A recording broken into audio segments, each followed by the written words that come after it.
Ay, merong gas-gas yung tangke. Tingnan nyo mga abot kung gaano kaangas pag may drug vendor yung Panta. Sheesh! Happy New Year mga abot! Sa video ito ay hahabol natin para mapaandam natin sa unang araw ng taon si Project 2005. Kasi halos isang buwan mahigit siyang na-stock na hindi napapaandam. Walang laman yung tangke. Ngayon, ginasan natin itong tangke. Itong tangke niya, ginasan natin ng konti lang muna para mapaandar siya, tapos ipukult lang natin mamaya. Pag ganitong matagal na stock yung motor nyo mga port na hindi umaandar, bago nyo paandarin ulit, i-drain nyo yung laman ng carburetor mga port. Kasi sigurado yung laman na gas niyan, panis na. Kaya i-drain natin ngayon yan mga port. Ayan, ito lang yung drain na ito mga port. 28mm to na Koso na round slide. Dito yung drain niya sa may baba. Halos karamihan naman ng carb dito yung mga drain niya sa baba lang.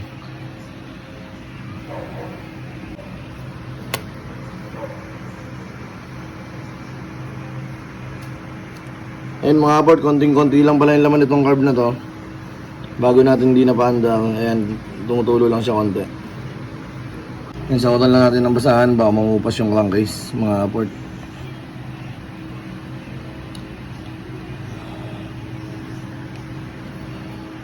At syempre, after natin i-drain yung laman ng carb, kabit na natin itong tangke mga port. At syempre, yung upuan niya mga port, kabit na rin natin. Pakikabit pa ng iba. Gago! Ay, ba dyan? At after natin ikabit lahat mga port, naikabit na rin natin yung hose niyang gas sa papuntang carburetor. Ilalabas natin siya doon sa tabi ni Chubbs. At doon natin testingin kung aandar agad mga port. Lalabas na natin siya mga port. Ay, merong gas-gas yung tangke. Oh, hell no! Project 2005, ayun oh. Madali lang yung mga port, babapping lang natin yan, matatanggal yung gas-gas na yan. Let's go! Pwede na!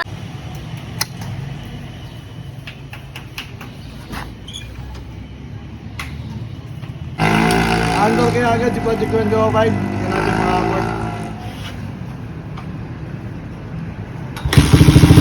One click. Okay, alright. Last check. Sound check.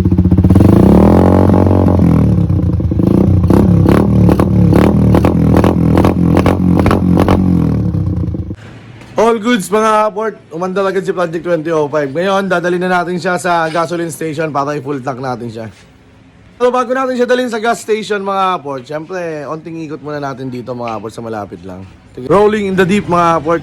Tara, samahan niyo ako.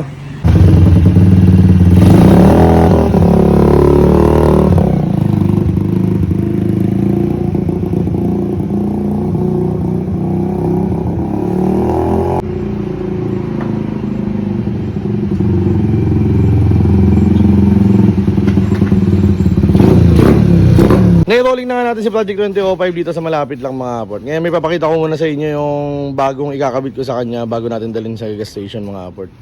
Ito yung ipapakita ko sa inyo mga port. Yung drag fender na ginawa ko. Yan, moldean mga port. Ginawa ko to para kay Project 2005 talaga. Ayan, makikita nyo. May mga gumamit na lang ganito dati sa radar mga port. Pero ngayon, gagamitin natin to kay Project 2005.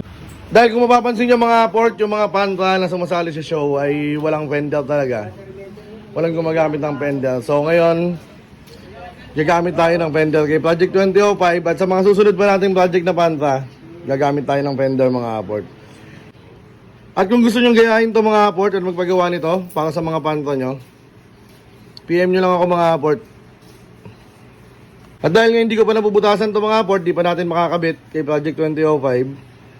Pero ipapatong ko to dun sa harapan para makita nyo kung ano yung itsura niya pag may fender yung Panta mga port. Let's go! Ayan mga port, so, pinatong ko lang siya dito muna sa gulong kasi nga hindi pa natin nabubutasan at wala pa tayong clamp. Tingnan nyo mga port kung gaano kaangas pag may drag fender yung Panta. Sheesh! So mga port, punta muna tayo sa gas station. Papultang natin to si Project 2005. A few moments later. Pultang boss.